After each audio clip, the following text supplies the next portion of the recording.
اعوذ باللہ من الشیطان الرجیم بسم اللہ الرحمن الرحیم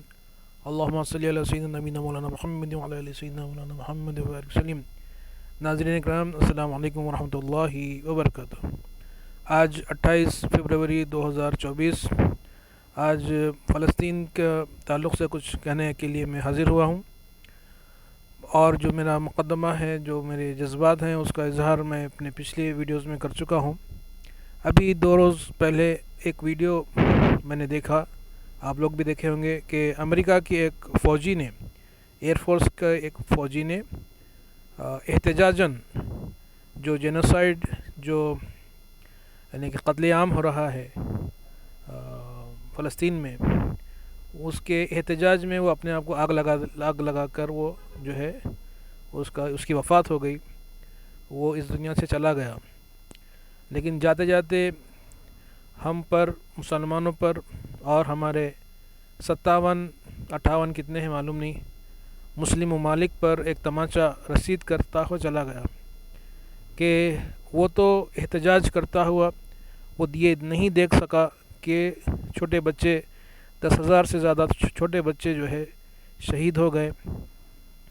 اور عورتیں، بوڑھے، جوان، ہر کوئی جو ہے تقریباً 30,000 سے زیادہ لوگ ابھی تک جو ہے اس جنگ کی وجہ سے مارے گئے ہیں، شہید ہوئے ہیں۔ لیکن لوگ جو بے حس لوگ جو ہیں، خاص طور پر مسلم ممالک کے سربراہ لوگ اور ہمارا سماج، تو ابھی بھی وہ بے حسی کی نیند میں ابھی سوئے ہوئے ہیں۔ لیکن اس آدمی نے، جس کا ضمیر ابھی جاگ رہا تھا اور جس میں انسانیت کی تڑپ تھی، اس نے اپنے آپ کو آگ لگا لی، اور اسرائیلی جو سفارت خانہ ہے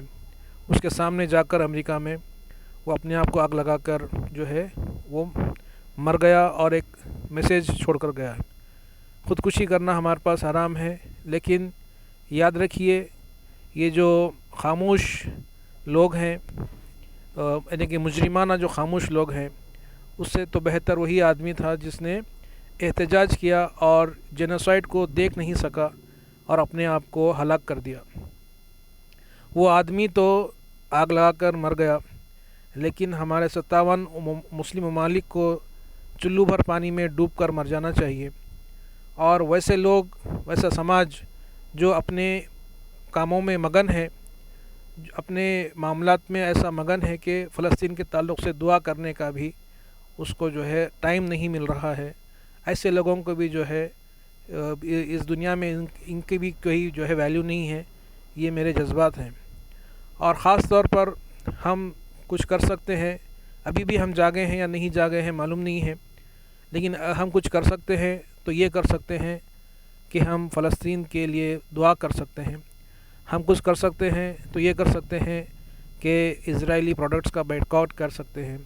ہم کچھ کر سکتے ہیں تو یہ کر سکتے ہیں کہ مسلم ممالک میں جو لوگ رہ رہے ہیں وہاں کی اپنی حکومتوں پر دباؤ ڈال سکتے ہیں۔ ہم کچھ کر سکتے ہیں تو یہ کر سکتے ہیں کہ اسرائیلی پروڈکٹس کے بائیکاٹ کے ساتھ ساتھ خاص طور پر سعودی عرب اور مصر اور جو ہے آپ کے جارڈن، ترکی، ایسے ممالک جو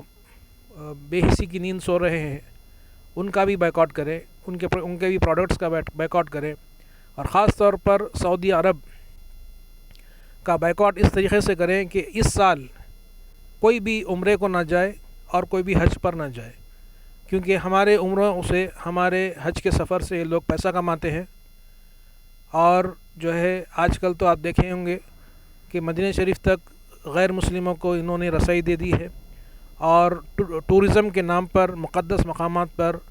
غیر مسلم لوگ جو ہے اپنے انداز میں ٹہل رہے ہیں۔ یہ بھی مناظر ہم کو دیکھنے پڑ رہے ہیں۔ تو میری گزارش ہے کہ ایسا ملک جو کہ فلسطین کے لیے کچھ نہیں کر رہا ہے، تو اور امریکہ کا جو ہے پٹھو بنا ہوا ہے، اور ایسے امریکہ پر بھروسہ کر رہا ہے جس امریکہ نے انسانیت کے خلاف نیوکلیئر بم کا استعمال کیا، جس امریکہ نے ہر جگہ شورش پھیلائی، فساد پھیلایا، ملکوں کو آپس میں لڑایا، اور اپنے مقاصد کے لیے ملکوں کا استعمال کیا اور ہتھیار کے کاروبار کو بڑھانے کا جو ہے منصوبہ رکھتا ہے، ایسے ملک پر ہم بھروسہ نہیں کر سکتے ہیں، اور ایسے ملک کے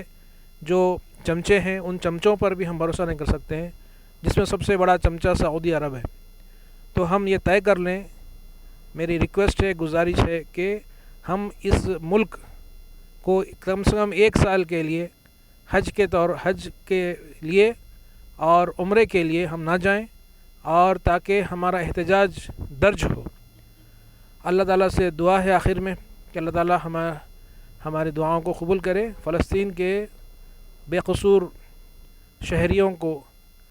مدد کرے اللہ تعالیٰ غیب سے، کیونکہ یہاں پہ جو بیٹھے ہوئے لوگ تو مدد کرنے کے لیے تیار نہیں ہے اور مدد کرنے کی ہمت بھی نہیں رکھتے ہیں۔ وصلی اللہ تعالیٰ علی خیر خلقہ سیدنا محمد و آلہ و صحبہ اجمعین برحمتک یا ارحم الراحمین، والحمد للہ رب العالمین۔